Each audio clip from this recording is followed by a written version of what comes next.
Welcome to Our Girl Relationships. We talk about the problems people face in their day to day lives. Let's start with the video. I lost my mother when I was 13 to cancer, so it was never like I had no pre existing memories of her.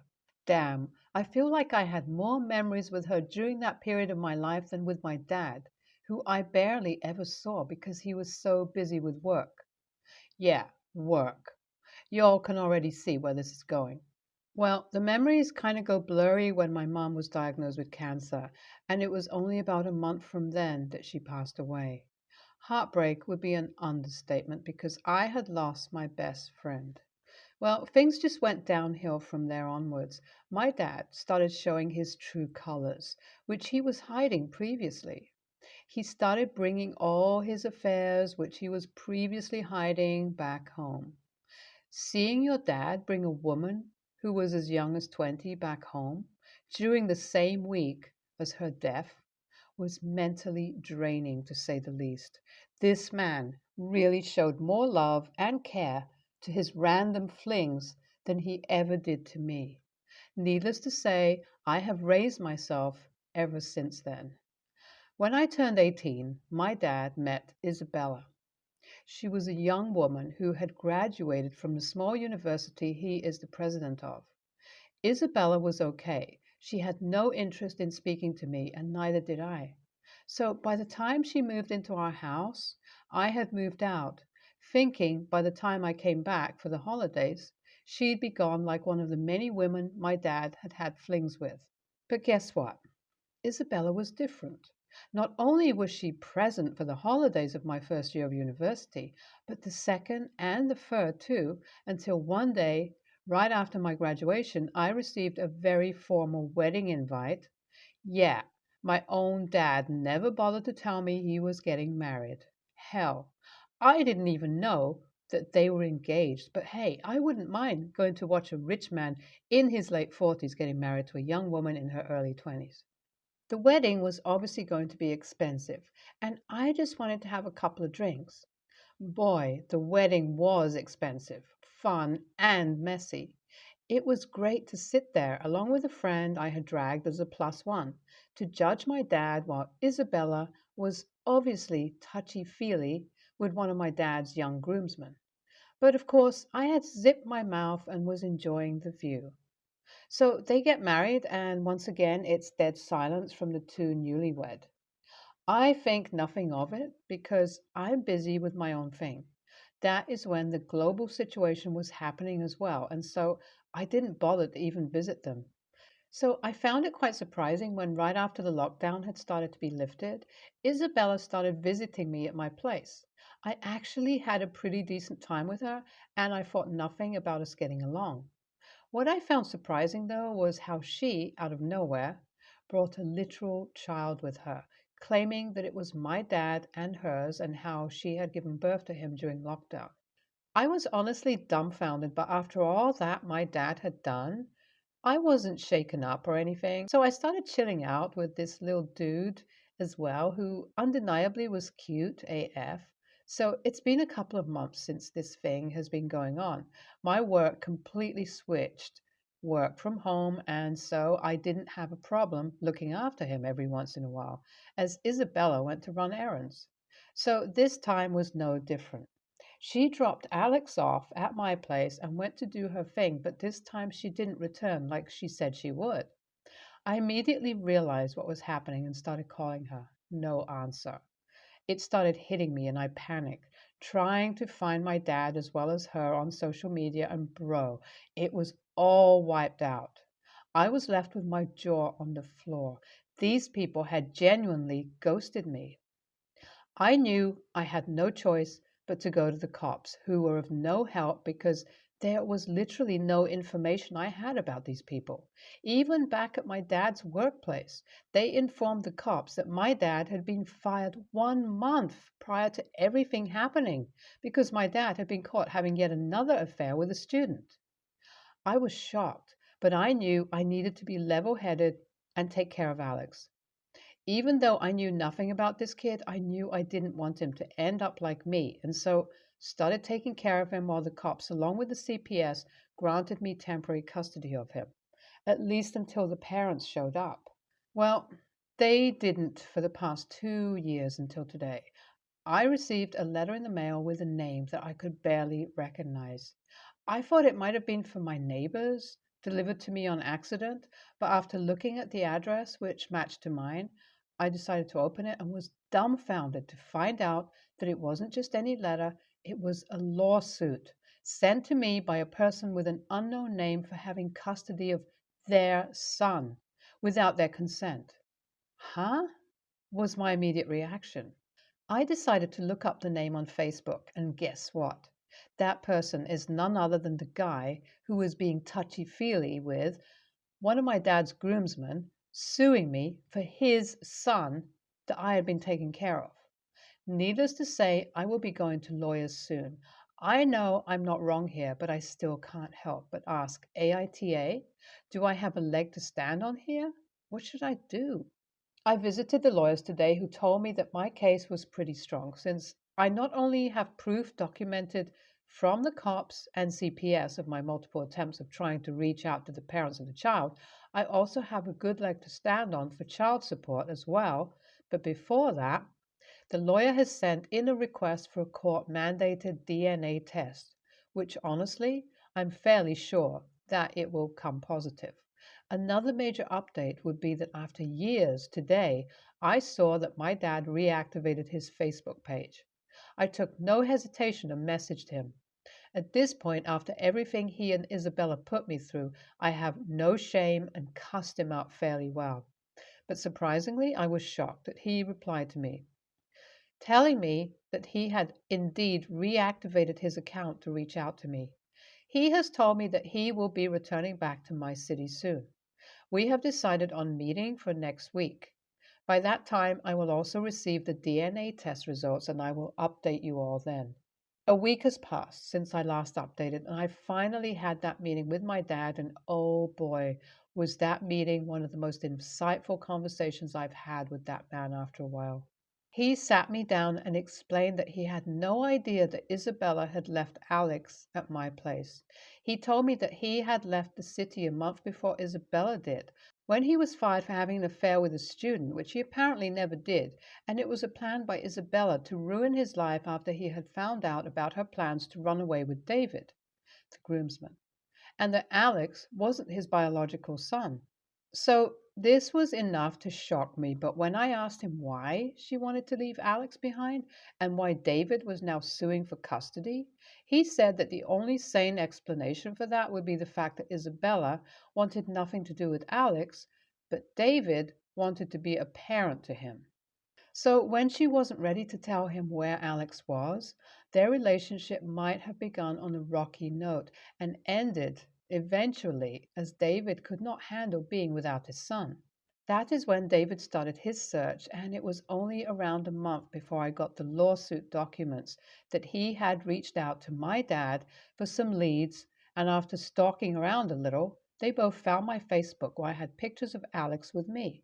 Well, my dad wanted to go through the normal route and first reach out to me, but David, in a fit of rage, just sued me, which is what caused my dad to reach out to me. I can't believe I'm saying this, but it is the first time that this man apologized to me, and I couldn't help but cry over hearing all of this.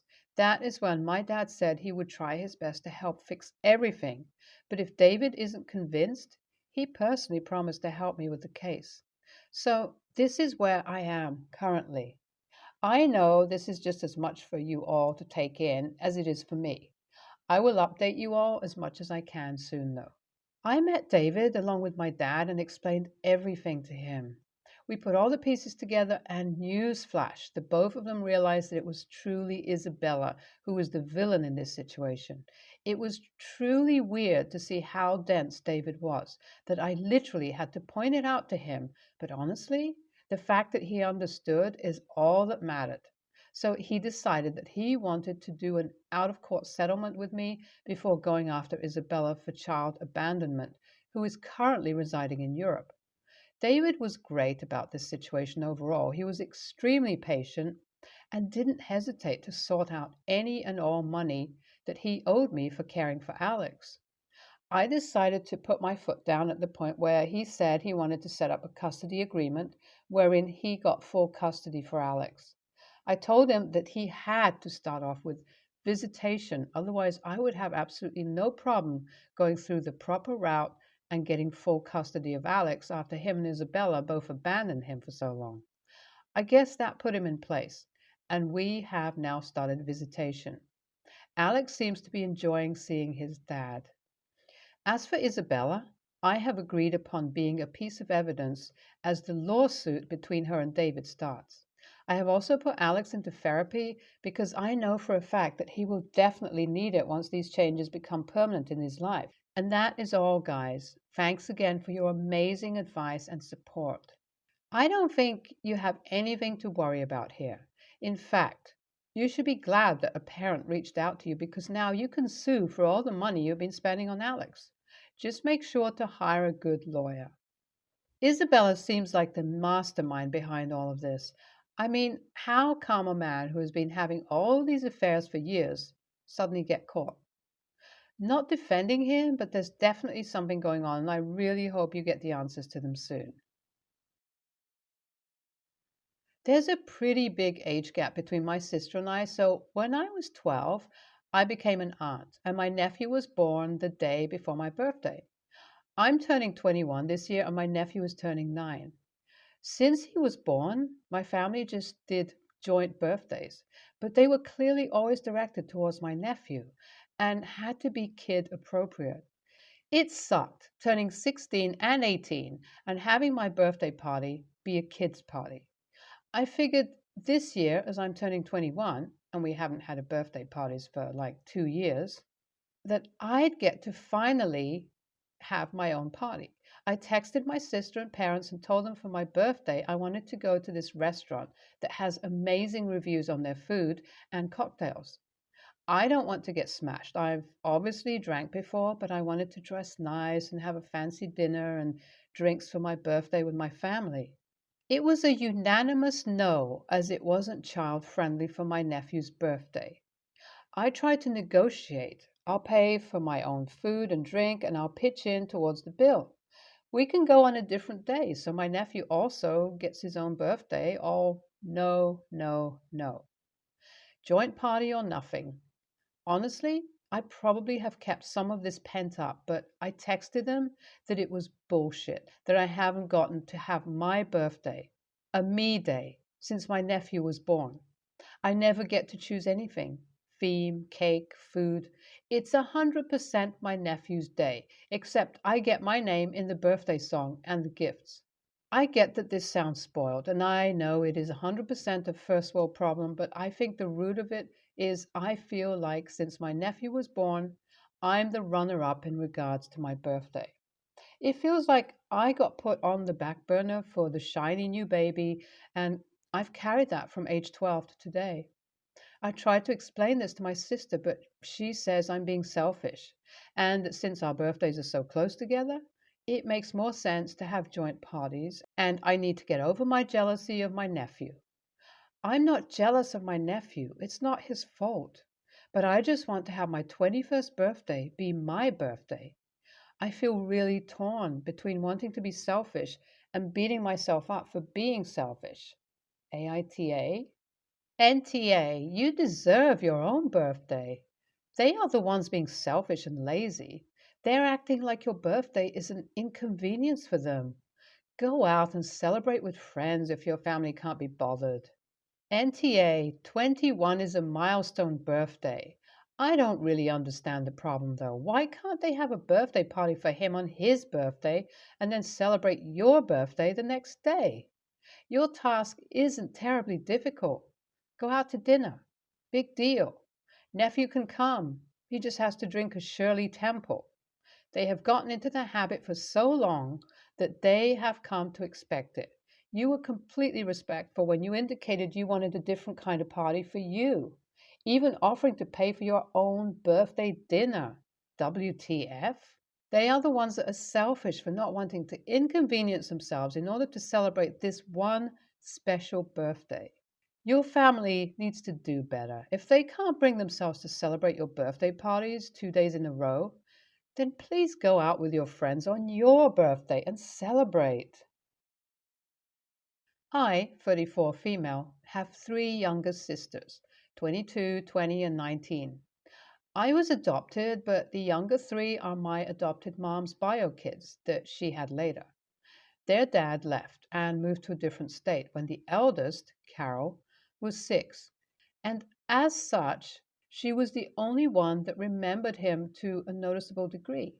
She ran off as soon as she turned 18 to join her estranged father in a shady religious compound. Long story. And it remained like that for the next several years. That was until a couple of months ago that Carol died unexpectedly, and our family had a bit of a dilemma after we got the body back from the police. Our family has never had that much money, and all my mother could afford was a simple, direct cremation. We all know that, given how religious she was, this wouldn't have been what she wanted, but she left no will because she died at 22.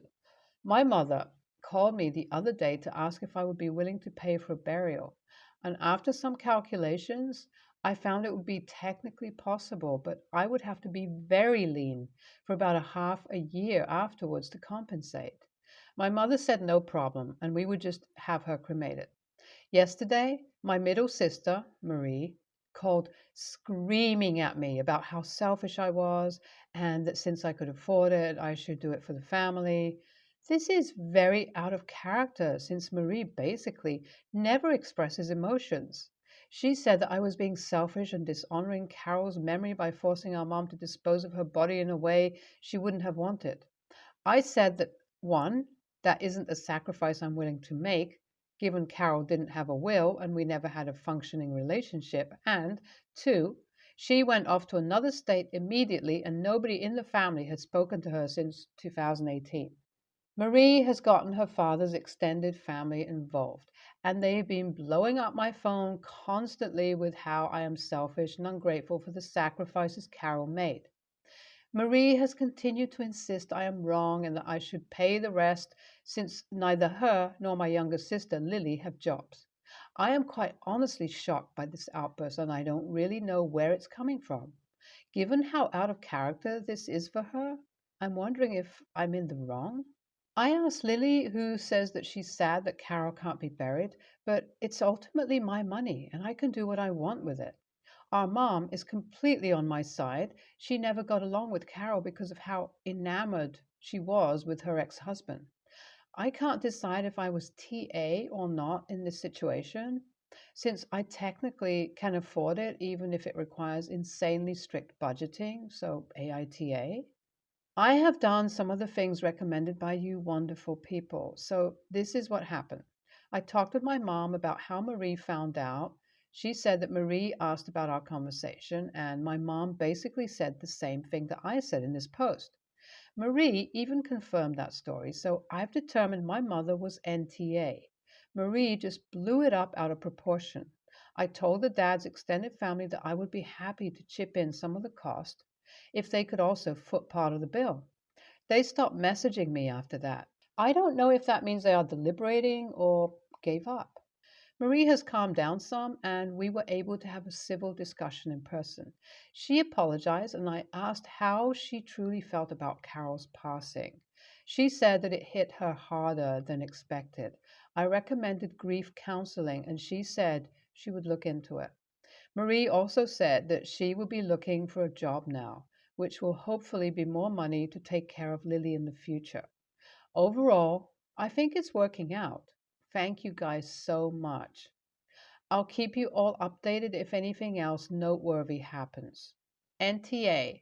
If Marie and their dad's family are hell bent on having her buried, they are more than welcome to either cover all the costs or pay the difference between a cremation and burial and the added expenses such as plot and headstone.